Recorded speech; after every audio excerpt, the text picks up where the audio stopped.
Hello, and welcome to Rocket Fuel, your daily update of everything that's happening in the Rocket Pool community. My name is Wack, today is April 24th, and today's episode is going to contain news of the Starknet airdrop. We're also going to be talking about the new community call and bi-weekly update, and I will also be telling you about some Houston news. So let's stay tuned and find out what's going on. 10, 9, ignition sequence start, 6. Okay, so the first thing we're going to talk about today is this latest Daily Gwei episode, and Anthony Sassal here was talking about how he's going to be taking off 2 weeks from recording the Daily Gwei. He's suffering a little bit of burnout. Best wishes, of course, going out to him. But I kind of talked to him about maybe filling in the gap a little bit of his audience, because so many Rocket Fuel viewers are also Daily Gwei viewers, and of course, you know, people watch both shows to get Rocket Pool news and then also Ethereum news. Well, since Anthony's off for a few days, I talked to him about maybe just filling in on that ETH part of it a little bit more. Like, I already do cover Ethereum news on Rocket Fuel, but maybe just covering it a little bit more. So from Monday, that's what I'm going to be doing. So it's going to be a 2-in-1 show over here.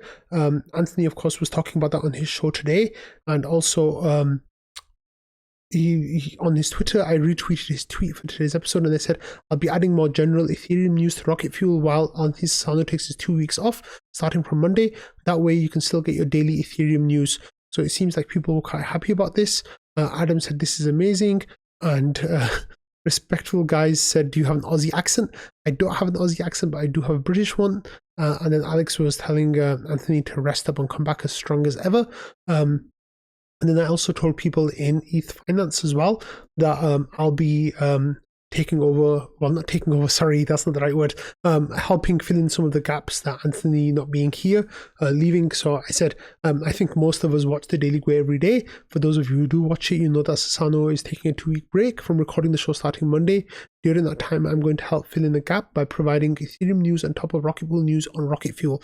And then I said, here's where Anthony talks about it in today's episode. And then I said, for people who want to follow along, and I gave my YouTube address, but I also gave podcast address as well. And I said, I won't be able to match his knowledge and insights or bullish rants, but it might be a useful stopgap while he's away. So if that's something that you're interested in doing, of course, you're already watching Rocket Fuel, so just keep on watching. But if someone asks you about the Daily Gwei not being around for a few weeks, then you can tell them that I will be covering some of that information as well. Okay, let's get to the meat of today's episode. So we've been waiting for this for a few months now, and today was the day we got this message from Starknet. Starknet Foundation said, dear Starknet community, last month we updated you about the efforts to assist 3 subcategories that were eligible for round 1 of provisions but had trouble claiming them. And these were pool stakers, StarkX users who were mislabeled as VV users, and VV users. So they said in the coming hours we're going to fix it. And with pool stakers, they said the Starknet Foundation originally intended to distribute Stark to eligible pool stakers via the protocols through which they are staked, but many staking protocols were unable to distribute their allocated Stark to their stakers. Determined that Stark will reach as many eligible pool stakers as possible, the Starknet Foundation collaborated with many lending staking protocols to grant eligible stakers access to claiming through the provisions portal. The list of protocols is as follows. And then there was Lido, Rocket Pool, Block Staking, Shared Stake, Stakefish, Consensus, and Anchor Staking. And it says, you know, from today, people will be able to claim them. So what happened in the Rocket Pool community? Well, people started talking about it right away. And this is happening earlier this morning as well, where Langer said that the safe addresses as a withdrawal address are eligible. And we made sure that they will be able to get it as well. Because there was some talk recently of, you know, only withdrawal addresses that are EOAs can get the not Starknet, other protocols about getting, like, you know, access to certain information, whereas multi-sigs won't be able to. But it looks like Langer's tried to clarify this with the Starknet people. So originally here, Nature Lover said, seems like you can check your Stark allocation now, and this was at 10:27 a.m. Eastern time. Let me actually take a step back. So originally it was the case that we were supposed to get a 1,800 each, which was the same as solo stakers, which is what was sent to our mini pool addresses. However, that didn't work out.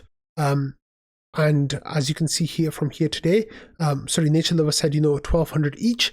However, once people started claiming them, we saw that that wasn't actually the amount. Ambrosia saying, what? It's 777 for me. And then that 777 number basically started popping up a lot. And I said, I got 777 per validator as well. Other people were showing the same thing. So Blythe here was showing the same thing as well. So basically what happened is they took the amount that was allocated for rocket poolers and they divided that out amongst rocket poolers and our ETH holders. So, for your 16 ETH of stake, you got 777 tokens, which if you double that, to 32 ETH of stake, you got 1,554, which is just less than the 1,800 that you would have gotten as a solo staker for your 32 ETH. So it wasn't quite great, but it's not terrible. Also, it's free money. So, there's that aspect to it as well. So right away, with this airdrop, people were kind of like confused about how to claim it. There seemed to be like some complicated steps. Here, Shifrin went from eligible to not eligible. Patches went from eligible to not eligible as well. Nature Lover said they changed it to your withdrawal address. Patches says no, they didn't. It ended up being that Patches was mistaken and it was eligible for him. Shifrin had some other issues that we're going to talk about later. But people were confused about how to claim it. So I just put together a quick step-by-step guide of what to do. It was like a really quick guide. So there was definitely information missing, but I thought that this would be quite useful for people. So it said first you need to create a Bravos wallet, which is a Starknet native wallet. After that, you connect to the provision site with the Bravos wallet. Once you are connected to the provision site, on the left menu of the screen, there's the Ethereum tab at the bottom. You will click on that. Once you're there, you can check different addresses, but you can also connect your withdrawal address as well. You can just connect the wallet basically for your withdrawal address. And what you can do with that then is it tells you how much you got.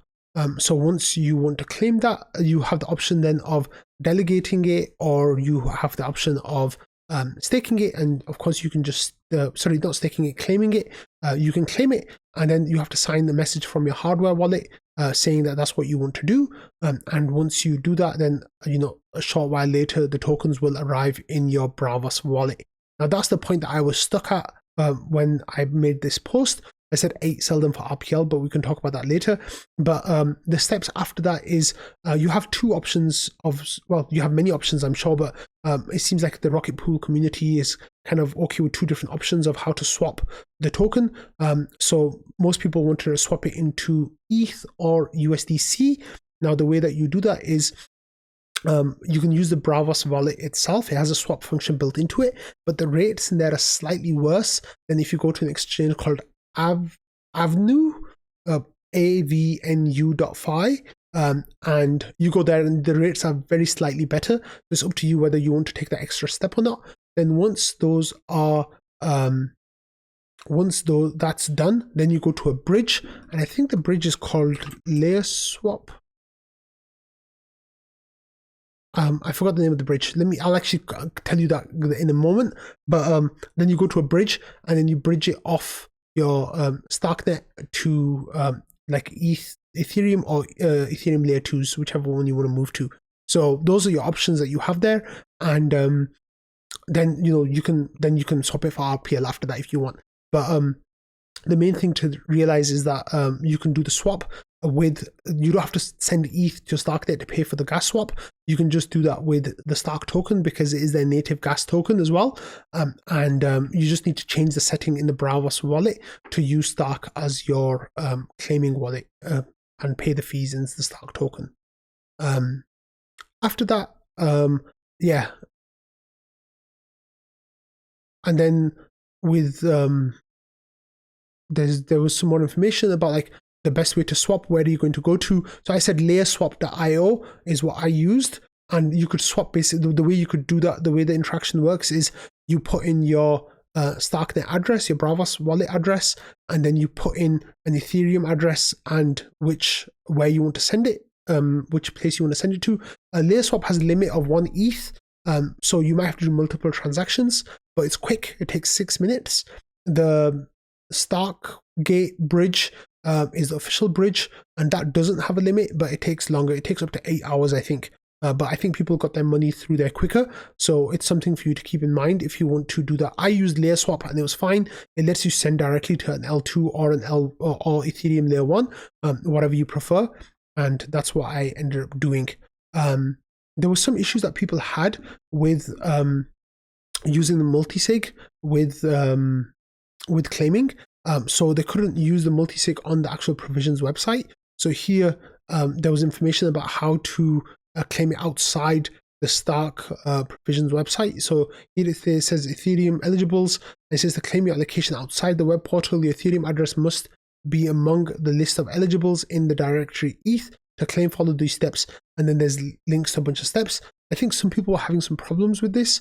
I don't know if that was fixed or not, but what you might need to do is go to the airdrop channel, and Shifrin and I think non-fungible Yokum were trying to get it to work. So if you have any questions about claiming it with your multisig wallet or your safe wallet, then reach out to Shifrin or non-fungible Yokum, and they'll be able to tell you what successes or failures they've had with that.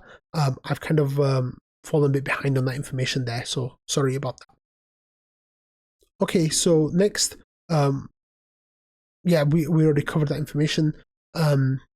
And then what I did was I sent my Stark to Arbitrum, and then I swapped it for RPL. So that was the steps that I took towards that. So if you are interested in doing that, you are welcome to. I think there's going to be a lot of questions, today and maybe tomorrow about people claiming their Stark tokens. So if you've done it and if you've got some experience with it, then it's nice to spend a few minutes helping someone else through the process.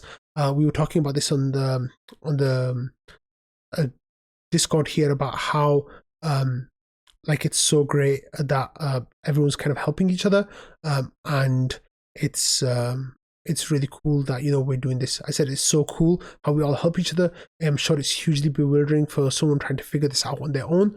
And here David said, I'd never have made it.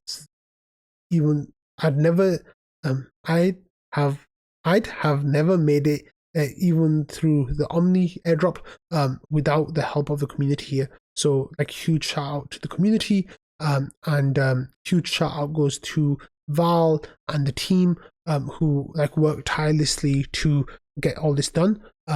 Val said that it took him up to 15 hours of work basically to get all the lists set up in the best way possible to make sure that as many people in the Rocket Pool community were eligible for the airdrop as possible. So huge shout out goes to Val, and of course huge shout out goes to the team as well who were involved in the liaisons with the Starknet team. I think other people involved were like Jasper, Invis. I'm not sure the extent to which they were involved, but huge thanks goes out to all of those people because the Rocket Pool community has gained hugely from this. So that's really awesome to see. Okay, let's get to some actual news now. So here we have news of yesterday's community call. So this happened, and it says have a look through the latest bi-weekly, and the special guest from the team, it says bring your questions to hear Ken chat with Langers along with the special guest from the team. And the special guest from the team was Joe, so that was really cool. And then we have the bi-weekly update here. So our ETH supply declined again 1% down to 519,000.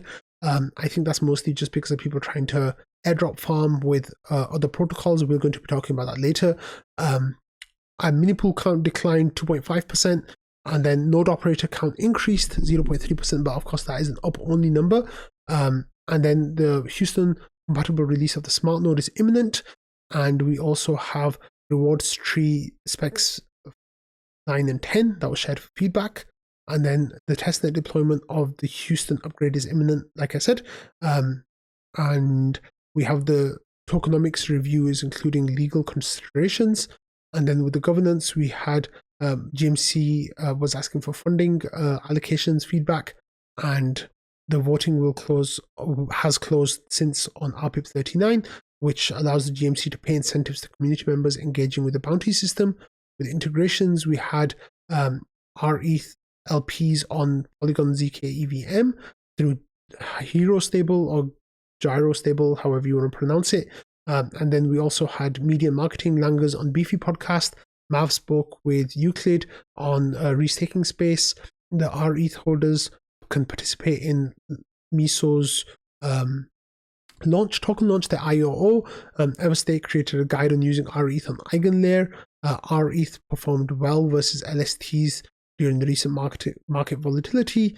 And Langus shared a post about Rocket Pool, and Jasper hosted Flat Money in the recent community call. So those are all pieces of information that you can dig into a little bit more. And then next we had this upgrade from Langus about Houston. So he says, "Hey everyone, it's happening. Testnet launch of Houston is imminent. Today we raised the ODAO proposal to upgrade the Haloooloolo testnet to Houston. This is a fantastic opportunity for the community to help the protocol.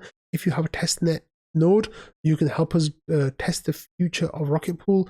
Unfortunately, due to the size of the Haloooloolo validator queue, it may be harder for community members without an existing testnet node to get mini pools deployed. If you are up to the challenge of refining Houston, follow these easy steps. This says upgrade your testnet node to the newly minted smart node version 1.13.0. We're going to talk about that next. This node version is compatible with Houston. Wait until next week. We will send out an announcement when Houston has been deployed, and when Houston is live, go wild. So it says do all the usual things you would expect a node operator to do. Initialize your voting power using the command Rocket Pool PDAO initialize voting. To delegate your vote, it says Rocket Pool PDAO set voting delegate, and then there's an address. This is the delegate's node address, see below, not their snapshot address. And then check out the new website. And use the website to stake ETH on behalf of your node and deposit mini pools using that credit. And then set a RPL withdrawal address and use the website to stake RPL or claim RPL rewards. Langus goes on to say, if you're a PDAO delegate and want to get involved in the testing, you can easily register a node and post your testnet node address in the Houston feedback thread that people can delegate to you. Once there is enough vote power initialized, we'll activate the new PDAO on-chain governance system. If you want to help out by being PDAO proposal verifier, you can enable this using the following command: Rocket Pool node allow RPL locking. The command enables your staked RPL to be used as collateral for challenging invalid proposals. From there, we can run some coordinated tests for raising and voting on PDAO proposals. This is if you are a management committee member, you can help us test recurring payments. We can help teams set up Haloooloolo safe and practice claiming their disbursements. This is an exciting chapter in Rocket Pool's history. The Rocket Pool protocol DAO will soon have on-chain power. At Rocket Pool, we walk the talk. Let us know if you have any questions or concerns. Thanks, Rocket Pool. So that was a really cool update from Angus there, and it looks like the timeline, this is just me guessing, is that everything will happen at the beginning of next week, and the immune file will be changed to the Houston code, and then the node will go. The Haloooloolo upgrade will happen, and then the smart node version 2. We're going to have some news about that as well. But it looks like it's all coming together and getting ready for that. A launch in just over a month from now. So that's really cool. Okay, and talking about the smart node here, Fornax has an update as well. It says, today we released version 1.13.0 of the smart node stack. Of the smart node, this version has all the features for the upcoming Houston upgrade. It's a recommended upgrade for all users. It contains important new features and bug fixes. Considering there are changes on the rewards files, is mandatory upgrade for all down nodes, so we avoid consensus issues. You can read more about the Houston upgrade on the article on the docs, and then there's a link. And then there's a link to this release. So here we have client upgrades, which is Geth, Bisu, Prism, Lodestar, and Reth. And that's for test. Reth is testnet only, the rest are mainnet. And then smart node changes. So there are features that are being implemented from RPIP 30, RPIP 32, RPIP 31, 32, 33, and 35. And those are the Houston related upgrades. And then there's some issues with fixing rolling records and scrubbed and dissolved mini pools with refunds to be closed, how to allow that to happen. Fixed go to 1.21. Added an command interface, I think. Action to good. I'm not sure what that means, sorry. Added chain log thanks to Ninja1234 for the contribution. and fix the invalid smart node update available notification when operating system updates are available. Thanks to Active Scott for the contribution. So if you want to stay up to date with release news, make sure that you go to the post that's linked at the bottom and give it a thumbs up emoji like 1,551 people have. So that's pretty cool. And you can do that as well. Okay, and just as there is a new release, the same thing that happens every time is there's another client update right afterwards. And this one is from Geth, and this is Asteria, which is version 1.14.0. And it says Geth 1.14.0. Asteria is a major release with some juicy new features as well as some breaking changes. Please read through the release notes before updating to it. Whilst it should not adversely impact most users, there are always rare occurrences. And then there's some information about the new stuff that's happening there. There's a lot of highlights. I don't use Geth. You guys shouldn't be using Geth at the moment, so I'm not going to go through all of that, but you're welcome to go ahead and read it with the links below. Okay, and going back to the Discord now, we can see here that Shifrin has made a new thread, and this is for the POAP for version 1.13.0, and he says this version has all the features for the upcoming Houston upgrade. Do your part to help test Houston, and there'll be a raffle for people with the POAPs. Multiple POAPs equal more entry tickets. So people have already started sharing their screenshots, but this person here, Rasta Bob, it looks like cut out a Geth of his image. So you got a couple of the hammer emojis, but yeah, I don't think anyone else was using Geth. So you're going to get around 24 hours basically to update before you, and then you'll get the POAP. So make sure that you do it for the POAP, if not anything else.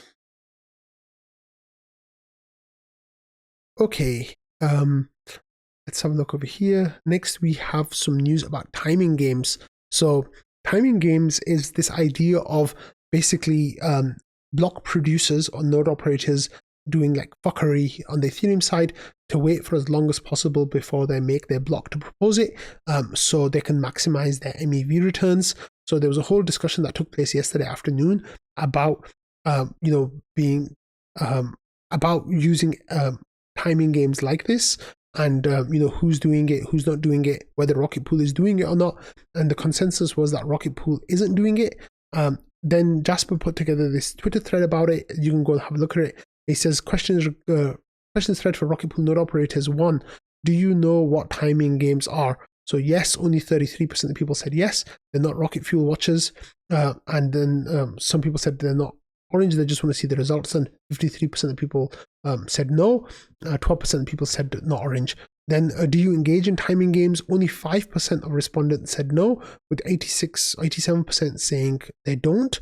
5% said yes, they do. So I'm not sure who that is. That's really interesting to hear that. Then Jasper said, do you have any desire to engage in timing games? About 50% said no. So that's about 66% of Rocket Poolers. And then about 33%, or actually 27% of respondents says yes, they would like to engage in timing games. Jasper said, do you use MEV boost? And 97% of people said yes, they do use it, with 3% saying that they don't use it. And then with the next one was, if you use MEV boost, would you be happy about relays playing timing games on your behalf without your input? So the key bit here is without your input. 23% of people said yes, 71% of people said no. So that's about 80-20 split. That is actually really important, because I think if they were playing the games on your behalf and you knew they were doing that, that would give you an option to sign into that or opt into that. However, if they do it without your input, then I don't think many node operators would want that. So timing games are currently earning participants like higher APR, while minority participants are equilibrium. There's no incentive to play. So it's only incentive for those people who are starting, early on. They can boost their rewards a little bit, but as everyone starts playing timing games, then it goes to zero. However, one thing to keep in mind is that block production becomes more difficult by playing timing games, because you're giving yourself very little leeway, to produce your block. Like, you're cutting down the time from around 4 seconds to 1 second, and that then risks missing blocks. So it's definitely something that you should keep in mind there. Okay, next we're going to talk about flat money, and here Jasper shared their tweet. but also they've got, that's actually a different tweet. So let's have a look at that tweet first. So here's a tweet from them. They said open interest has exceeded $1.3 million in the perps market since our launch last week. And of course, flat money are using ETH. That says ETH leverage traders on base must be eager to accumulate flat money points. That's FMP. So they're doing points now. Traders will be earning FMP for every one ETH of volume according to the following distribution schedule. So here they have total leverage long volume all the way up to $1 billion, and then how many points they'll be earning. So between 0 and 10 million, they'll be earning 100 points per ETH. Then from 10 to 100 million, they'll be earning 50. From 100 million to 500 million, they'll be earning 25 points. And from 500 million to a billion, they'll be earning 10 points. So that's something to keep your eye on. And then there's some more information that they have in their tweet saying why open leverage position in flat money's perpetual futures market.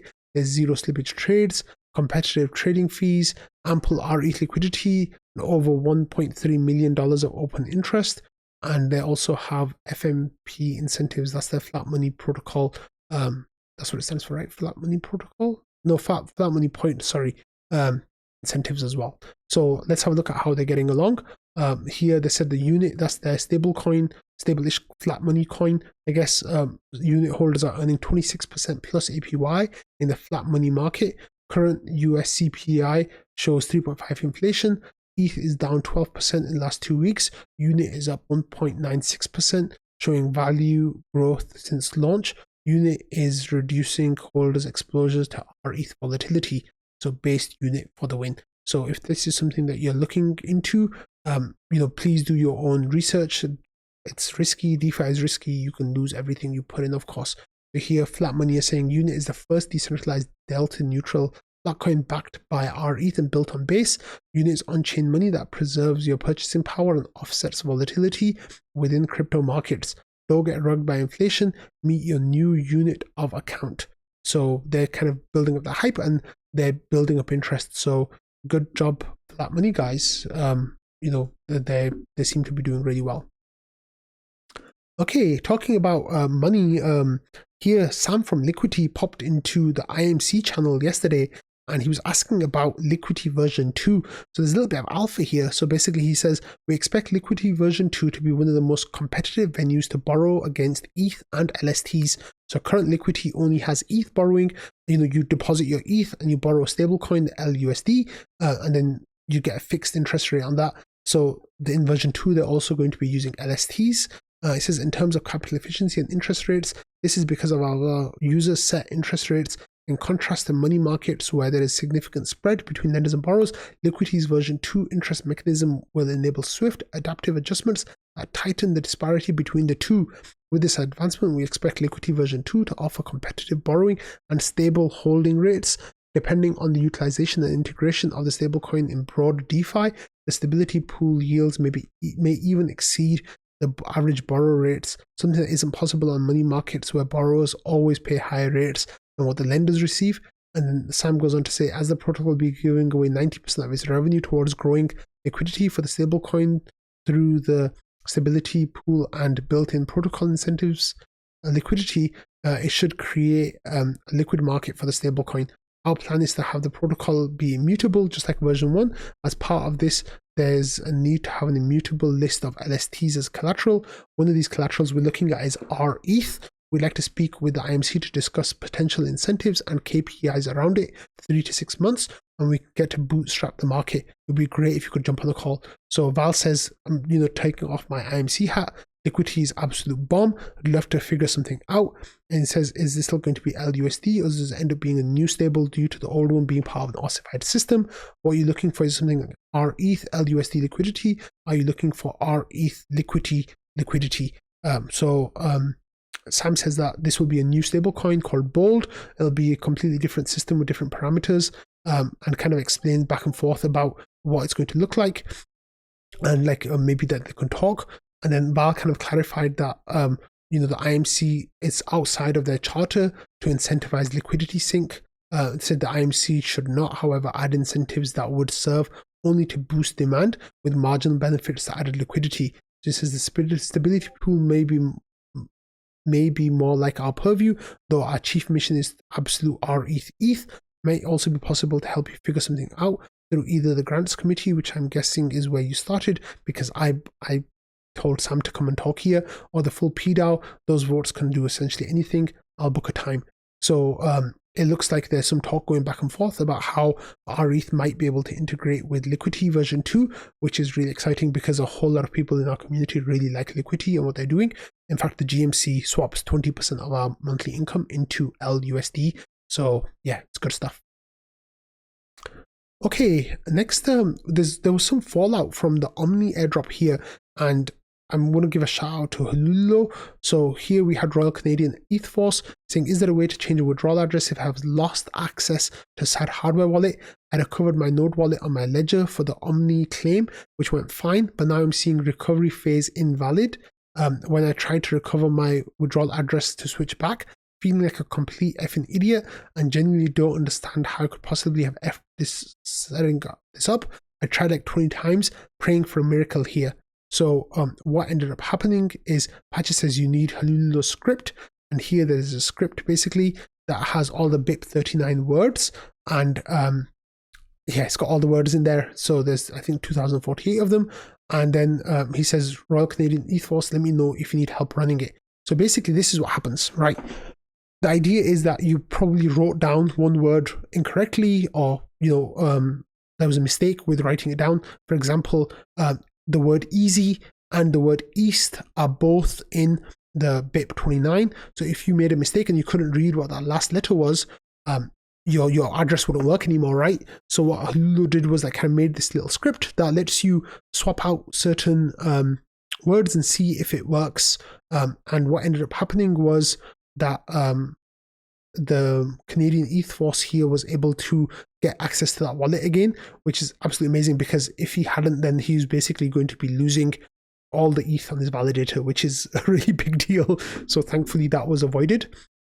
So yeah, great job there. But also, yeah, here's Canadian ETH Force saying, shout out to Haloooloolo for saving my effing life. So founder matching the mnemonic. Brother, if this recovery works, I don't even know. I will send you my Omni airdrop, which I already traded for RPL, or I'll give you a blowy or both. And then he was crying, happy, relieved tears. So it worked out. So he says, I guess it's goblin time. And then Jasper said, very happy for you. And Mwad Dweeb said, probably shouldn't volunteer those BJs so easily. but yeah, it's like potentially like thousands of dollars, tens of thousands of dollars that was saved by this. So this is absolutely amazing. So huge shout out goes to Haloooloolo for literally saving Royal Canadian ETH Forces, Royal Canadian bacon there. So good stuff.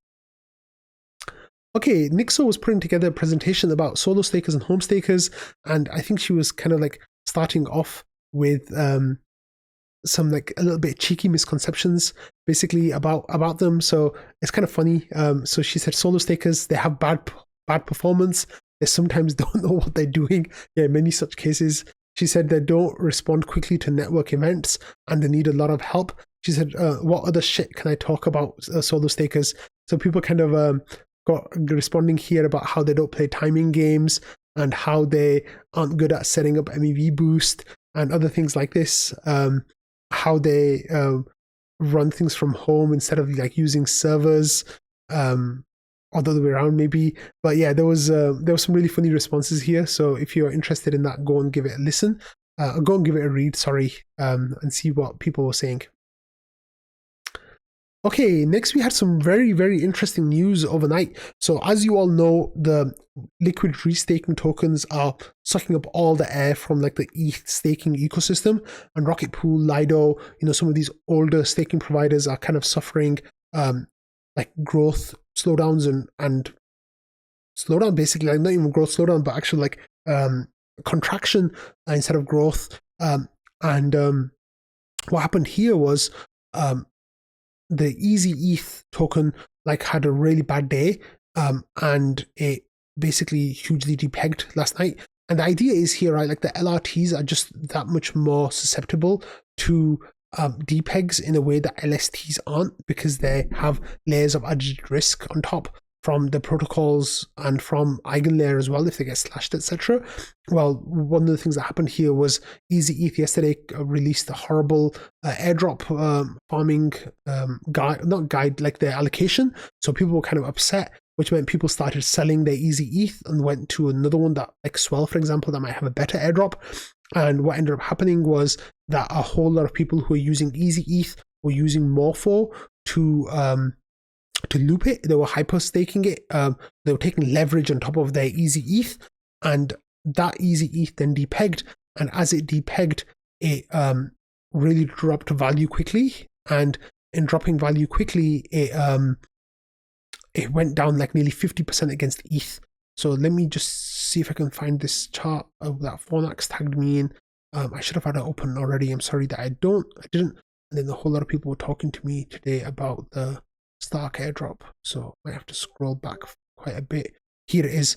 So basically, for those of you who can see on the screen, so the value of ezETH against ETH, wrapped ETH, was around $3,200, pretty much like trading quite well. But then around 3 a.m., or just before 3 a.m., just after 2 a.m., I guess, I'm not sure what time zone this is, maybe like UTC, a big sell came through and it knocked it off its peg a little bit. And then over the following hours, like there was a lot of selling up until like around 3 a.m., I think UTC, a whole wave of selling came through and it just completely destroyed the peg. Of course, there was probably not much liquidity at that point because, you know, a lot of protocols are using focused liquidity. The consequence of that, of course, is that there was just a huge run. And then as people who were looping and hyperstaking, as their liquidation prices hit, then that created a new wave of selling. So there was a candle basically that went all the way down to $1,600. So it was a massive, like 50% depeg at one point. So that was really bad. That was really, really, really bad. It seems like it's almost back to peg now, but these are the risks of DeFi, right? Like, you know, we always say DeFi is risky, don't put in what you can't afford to lose, all those like rules, you know, don't get blown up. But in chasing these airdrops, you know, a lot of these people got liquidated, their portfolio went to zero pretty much. So that's horrible for those people. Others just took a big haircut, but please, please, please be careful. I think once this, you know, EigenLayer and LRT points bullshit, pardon my language, is over, hopefully people will, you know, see sense and come back to Rocket Pool. That's not just cope on my part, of course, but yeah, that's really bad.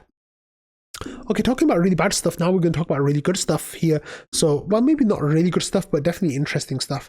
So for a while now, there's not been much movement on the ETH ETF front. And people are just like, what's going on over here? Nothing's going on. Like, it's going to be rejected, blah, blah, blah. Well, it looks like the only people who haven't heard that is the actual applicants for these ETFs. So Grayscale here saying we filed a registration statement form S3 to register shares of Grayscale Ethereum Trust, ETH under the Securities Act of 1933. This is another important step towards uplisting ETH as an ETF. So they're still making moves on this. They've not given up. On top of that, we have James Seyfarth saying there's been a bunch of movement on Ethereum ETFs from multiple issuers and the SEC. So Grayscale filed their S3 and then expected and standard, which was the SEC delaying Grayscale and Franklin's ETFs. And then finally, BlackRock filed amendment to their 19B4 ETH ETF application as well. So here, James Seyfarth says, iShares amendment is interesting, but based on skimming some of these docs, I don't see anything that would change our orders at this moment. That said, this definitely tells me that issuers aren't giving up the fight. I'm still focused on May 23rd. And he says the last orders we gave were 25%, and that's where we still are. But also Grayscale, he said missed this one earlier, Grayscale filed for an Ethereum mini trust as well. I'm not sure exactly what a mini trust is, but I guess they filed for one. So here CoinMamba says, James, do you think BlackRock will be asked to withdraw the application or will it be a rejection? He says, right now I'm expecting a denial. Either way, it doesn't matter much. Functionally, they are the same. Of course, you know, BlackRock are famous for only having one rejection out of 575 applications. So people just like, you know, why would you bet against BlackRock? Of course, the SEC can get up to all kinds of fuckery. Finally here with Nate, he's really interesting. Nate has been, he still thinks it's someone who thinks it will be happening. He had a interesting thread, actually. Let me see if I can find it.